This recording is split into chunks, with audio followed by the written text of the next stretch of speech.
All right, everybody out there in Happy Land, Frank Monday coming at you, straight out of Beijing. I haven't uploaded a video in quite a while. I've been busy with other stuff, so wanted to go ahead and make sure, let everybody know that I'm doing all right, and say what's up to y'all out in Happy Land. Got two videos on here that I did for an English class. I thought I'd go ahead and throw them on here, and you guys can give me your feedback. Thanks for that. Don't forget to like, share, and comment down below.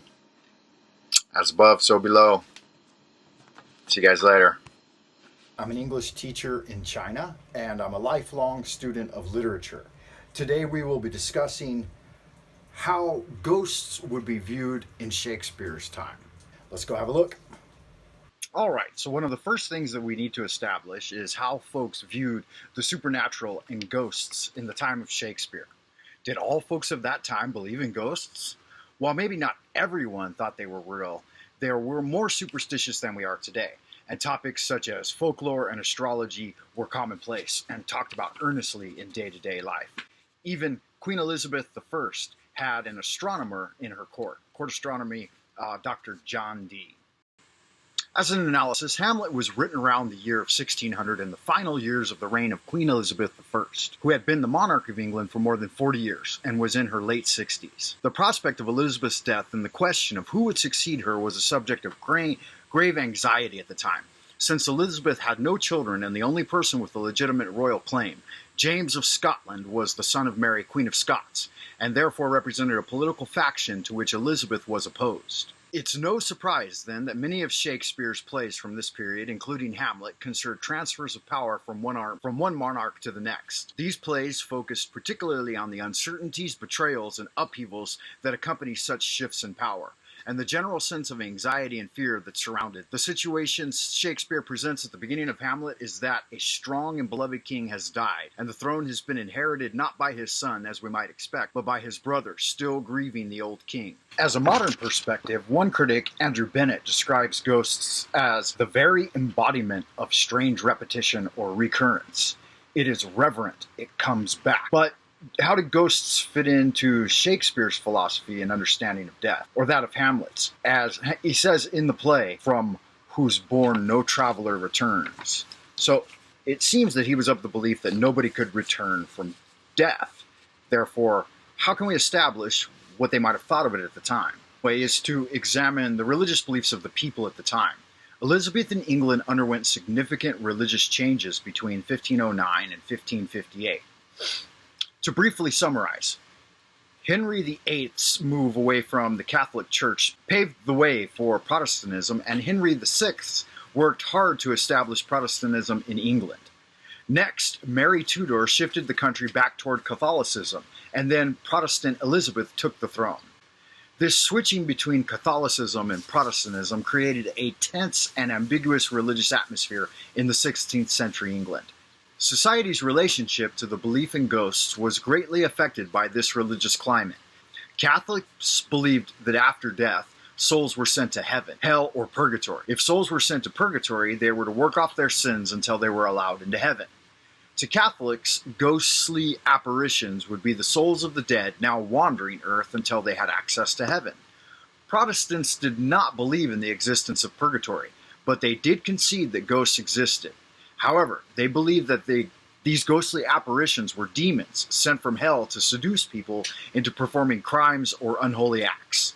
In a country that had bounced back and forth between Catholicism and Protestantism, however, there were many who viewed ghosts as unthreatening. In a general sense, ghosts were recognized by Elizabethans in three basic varieties: the vision of purely subjective ghost, the authentic ghost, who has died without opportunity of repentance, and the false ghost, which is capable of many types of manifestation, according to Boaz and Hahn.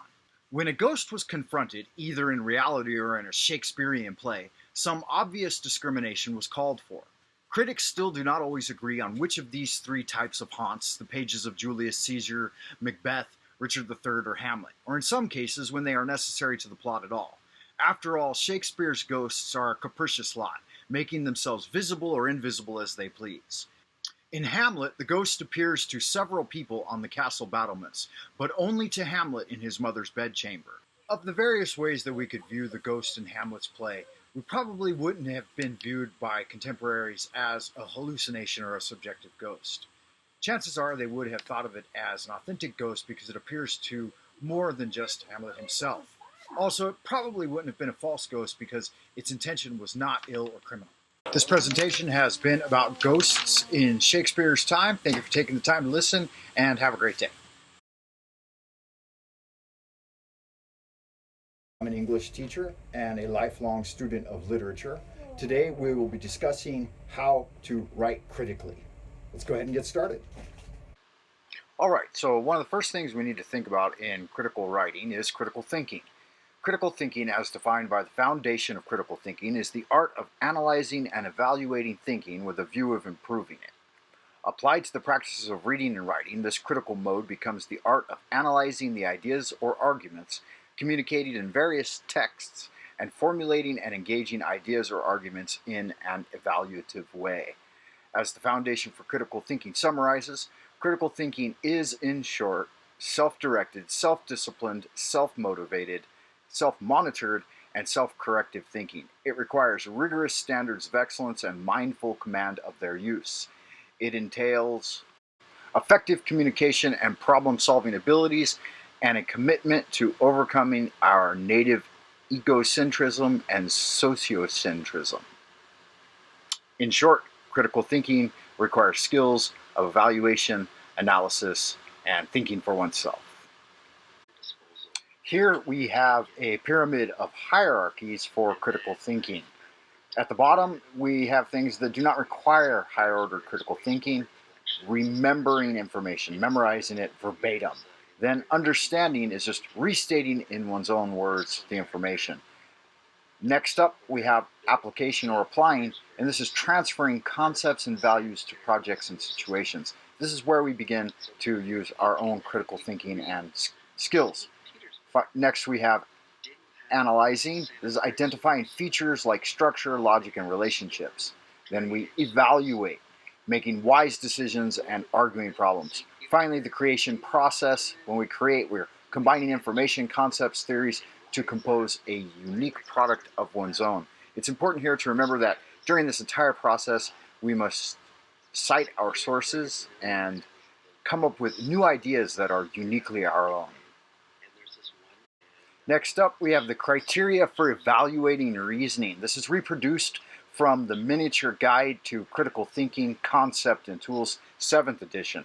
This can be used as a checklist for students to double check their work and make sure that they're hitting the various stages and points of critical thinking in their writing. The first one we have is purpose. What is the reasoner's purpose? Is it reasonable? Or question. What is the reasoner's question at issue?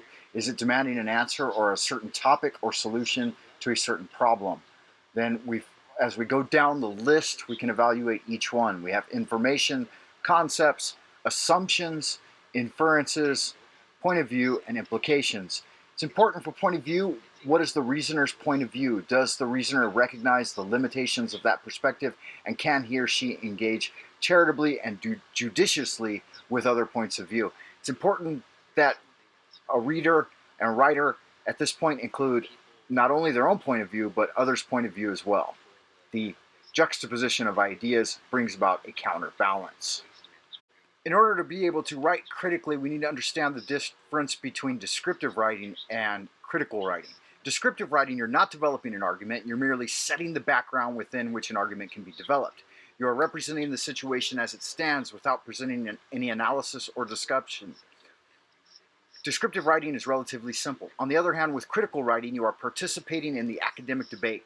This is more challenging and risky. You need to weigh up the evidence and arguments of others and contribute your own. You will need to consider the quality of the evidence and argument you have read. Identify key positive and negative aspects you can comment on. Assess their relevance and usefulness to the debate that you are engaging in for your assignment, and identify how best they can be woven into the argument that you are developing. A much higher level of skill is clearly needed for critical writing than for descriptive writing, and this is reflected in the higher marks it is given. While a certain amount of description is necessary to set the context for your analysis, the main characteristic of academic writing is its critical element.